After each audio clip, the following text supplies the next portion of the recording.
5ই August থেকে আমাদের শিক্ষা নিতে হবে। জনগণের আকাঙ্ক্ষার সাথে যারাই অবিচার করবেন তাদেরকে 5ই আগস্টের শিক্ষা থেকে কিন্তু শিক্ষা নিতে হবে। এই জুলাই অভ্যুত্থানের বেনিফিশিয়ারি হয়ে যারা সরকারি দলে গিয়ে সরকার গঠন করলেন, তারা রহস্যজনক কারণে কেন এখান থেকে পিছু টান দিলেন, একেবারে উল্টা পথে হাঁটছেন, এই রহস্যগুলো কিন্তু অ্যাডভোকেট শিশির মনিরের বক্তব্যে জাতির সামনে উপস্থিত করা হয়েছে। অনেকগুলো প্রশ্ন এর মধ্যে আছে।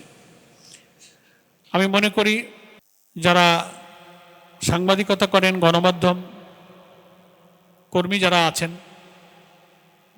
কোন দেশের গণতন্ত্র, দেশ গড়া, জনস্বার্থ, জনগণের আকাঙ্ক্ষা পূরণের জন্য 3টা জিনিসের সমন্বয় লাগে। তার মধ্যে একটা হচ্ছে গণমাধ্যম, একটা হচ্ছে রাজনৈতিক দল, আর একটা হচ্ছে জনগণ। তাদের মধ্যে সমন্বয়, সেতু বন্ধনের মধ্য দিয়ে সত্য কথাটা জাতির সামনে তুলে ধরতে পারা, এবং যেটাকে বলা হয় ইনভেস্টিগেটিভ জার্নালিজম, অনুসন্ধানী সাংবাদিকতা যেটাকে বলা হয়। আমাদের অনেক বিদগ্ধ সাংবাদিকরা কিন্তু সেই সাংবাদিকতার মধ্য দিয়ে জাতির সামনে অনেক অজানা সত্যকে তুলে ধরেন, জাতিকে পথ নির্দেশ করেন। আজকে গণভোট প্রায় 68-69% ভোটে হা জয়যুক্ত হলো। 4.5 কোটি থেকে 5 কোটির মতো মানুষ তার পক্ষে ভোট দিল। সংবিধান অনুযায়ী গণভোটের 50%-এর ওভার ভোট পেলে সেটা গণরায় হিসেবে গ্রহণযোগ্য হয়, অথচ সেটাকে কি করে তারা উপেক্ষা করছেন। এবং জুলাই সনদে যে মৌলিক 4টি বিষয়কে গণভোটের প্রশ্ন হিসেবে দিয়ে দেওয়া হয়েছে, এবং ভোটাররা হার পক্ষে যে ভোট দিয়েছে, এবং আমরা 11 দলীয় নির্বাচনী ঐক্যে যারা ছিলাম, আমরা যেমন আমাদের যার যার দলীয় প্রতীকের পক্ষে ভোট চেয়েছি, তেমনি আমরা কিন্তু হার পক্ষে ভোট চেয়ে জনগণকে মোটিভেট করেছি। ফলে এই বিপুল পরিমাণ প্রায় 5 কোটি মানুষ, অর্থাৎ ভোটার, তারা হাকে জয়যুক্ত করেছে। এখন শিশির মনির ভাই বললেন এই জুলাই সনদ, সংবিধান সংস্কার আদেশ বাস্তবায়ন করা না করা, ইভেন সংবিধান সংস্কার পরিষদের শপথ বিএনপির না পড়া, এর যে সমস্ত আইনি ব্যাখ্যা যুক্তি মাননীয় স্বরাষ্ট্রমন্ত্রী দিচ্ছেন, এই দায়িত্ব তো আইনমন্ত্রী, তিনি কিন্তু নীরব, তিনি এর কোনো ব্যাখ্যা দিচ্ছেন না। আমরা জানি না সরকারের পক্ষ থেকে তিনি হয়তো অ্যাসাইন হতে পারেন, কিন্তু তিনি কি করে এটা অস্বীকার করতে পারেন যে জুলাই সনদে জাতীয় সংসদের দক্ষিণ প্লাজায় আমরা ফ্যাসিবাদ বিরোধী আন্দোলনে যারা ছিলাম, যারা ঐক্যমত্য কমিশনের দীর্ঘ আলোচনার পরে আমরা সেই জুলাই চার্টারে কিন্তু স্বাক্ষর করেছি। 166টি প্রশ্ন দিয়ে সব দলের কাছে তাদের মতামত চাওয়া হয়েছে। তার মধ্যে 84টি বিষয়ে সবাই একমত হয়েছে। তার মধ্যে 48টি সাংবিধানিক সংস্কারের প্রশ্ন ছিল। সেখানে 6-7টা বিষয় নোট অফ ডিসেন্ট ছিল বিএনপির। 19টি মৌলিক বিষয়ে আমরা একমত হয়েছি। সারা দুনিয়াতে নোট অফ ডিসেন্টের ব্যাখ্যা হলো যে কোনো ফোরাম, কোনো অথরিটি, কোনো মিটিংয়ের সকলের মতের সাথে একটা ভিন্ন মত। তো ঠিক আছে, 20 জন একটা মত দিয়েছে, আমি একা একটা ভিন্ন মত পোষণ করেছি, দ্যাট ওয়াজ রেকর্ডেড, সেটা রেকর্ড আছে যে আপনি এই মতটা মানেন না, এটুকুই শুধু ওখানে মূল্যবান। তার অর্থ এই না যে আপনার ভিন্ন মতটা বাকি 30 জনকেও মানতে হবে। তো সেই নোট অফ ডিসেন্ট সহকারে কিন্তু এই গণভোটে বিষয়গুলো কিন্তু উপস্থিত করা হয়েছে।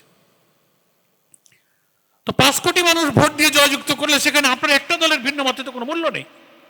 এই জন্যই বলা হয়ে থাকে, সংবিধান বিশেষজ্ঞ, রাজনৈতিক বিশ্লেষকরা বলেন যে will of the people is sovereign power, জনগণের অভিপ্রায় হচ্ছে সর্বোচ্চ আইন। সংসদ, সংবিধান, আদালত, এগুলোকে আমরা অনেক সময় আদেশ, আইন, শক্তি, ক্ষমতার বড় জায়গা মনে করি, কিন্তু সব কিছুর ঊর্ধ্বে হচ্ছে জনগণ। জনগণের জন্য পার্লামেন্ট, জনগণের জন্য সরকার, জনগণের জন্য আদালত, আদালতের জন্য মানুষ নয়, পার্লামেন্টের জন্য মানুষ নয়, মানুষের জন্য এগুলো তৈরি হয়। ফলে 5 কোটির মতো ভোটাররা যে হা জয়যুক্ত করলো, আপনি শুধু কোনো পলিটিক্যাল ব্যাড ইন্টেনশনে সেটাকে আপনি ইগনোর করে যাবেন। সহস্রাধিক মানুষের জীবন, লক্ষ লক্ষ, হাজার হাজার মানুষের রক্তাক্ত, আহত, ক্ষতবিক্ষত চিহ্নের যে জুলাই সনদ, তার থেকে আপনি চোখ ফিরিয়ে নেবেন, নতুন প্রজন্ম কিন্তু এটা খুব সিরিয়াসলি ফলো করছে। 5ই আগস্ট থেকে আমাদের শিক্ষা নিতে হবে, জনগণের আকাঙ্ক্ষার সাথে যারাই অবিচার করবেন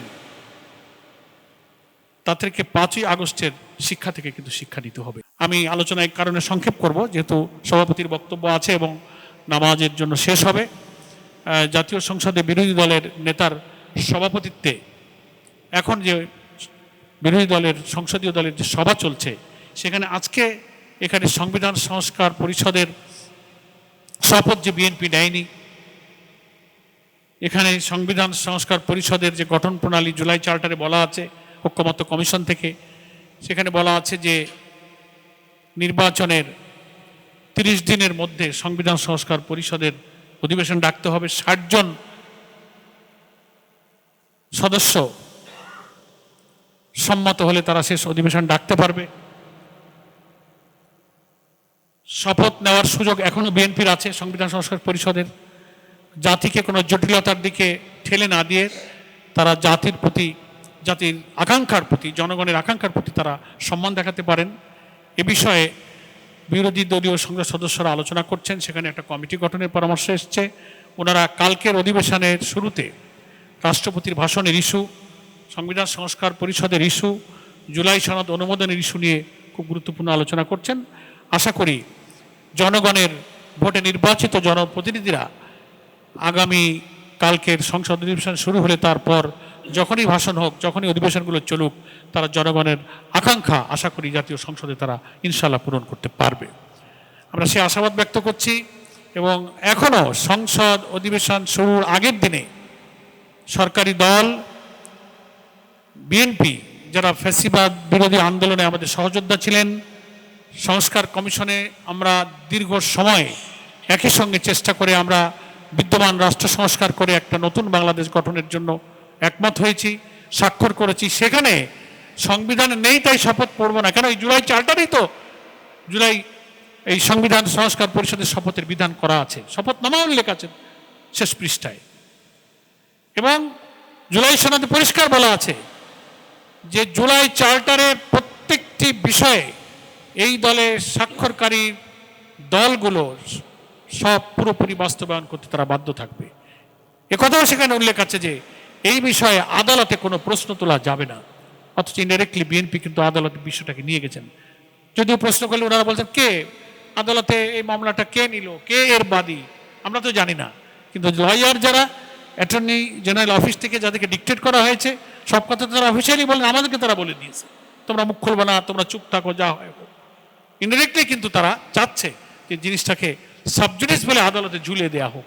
কিন্তু কোন জিনিসটাকে সাবজুডিস বলে অ্যাডভোকেট শিশির মণি কিন্তু তার ব্যাখ্যা দিয়েছেন।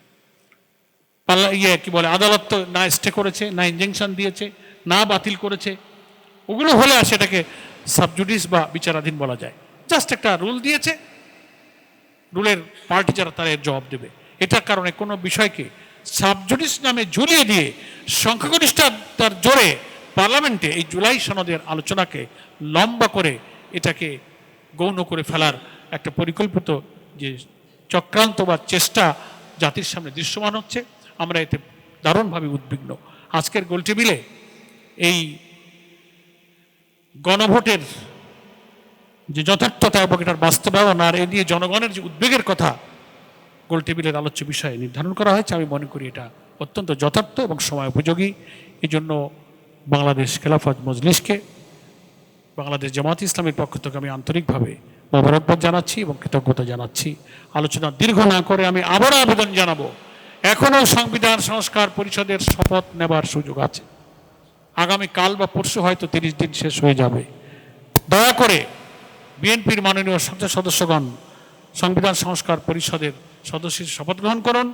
জুলাই চার্টারকে আপনারা সেই পরিষদে আলোচনা করুন, সংবিধানের অংশ হিসেবে তফসিলে এটাকে অন্তর্ভুক্ত করুন এবং জুলাই সনদে বর্ণিত ঐক্যমত হয়ে যাওয়া প্রত্যেকটি বিষয় বাস্তবায়ন করে আপনাদের দায়িত্ব আপনারা সম্পন্ন করুন। তারপর আপনারা মেম্বার অফ পার্লামেন্ট হিসেবে পরবর্তী দায়িত্ব আপনারা পালন করবেন।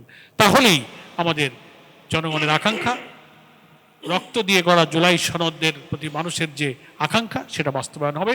এটি জাতীয় দায়িত্ব, এটি নাগরিক দায়িত্ব, এটি রাজনৈতিক দায়িত্ব, এটি সাংবিধানিক দায়িত্ব, এটি সংসদীয় দায়িত্ব। জনগণের এই অভিপ্রায়কে আপনারা মূল্য দেবেন, এই আশাবাদ ব্যক্ত করে উপস্থিত সকলকে আবারও ধন্যবাদ জানিয়ে আমি আমার বক্তব্য এখানেই শেষ করছি। মহান আল্লাহ তাআলা এই জাতির রাজনৈতিক সাংবিধানিক সংকট থেকে মুক্ত করে আমাদের জুলাই চেতনা এবং গণতান্ত্রিক চেতনায় সামনে এগিয়ে চলার তৌফিক দান করুন। আমিন। ওমা তৌফিক ইল্লা বিল্লাহ। আসসালামু আলাইকুম ওয়া রাহমাতুল্লাহি ওয়া বারাকাতুহু।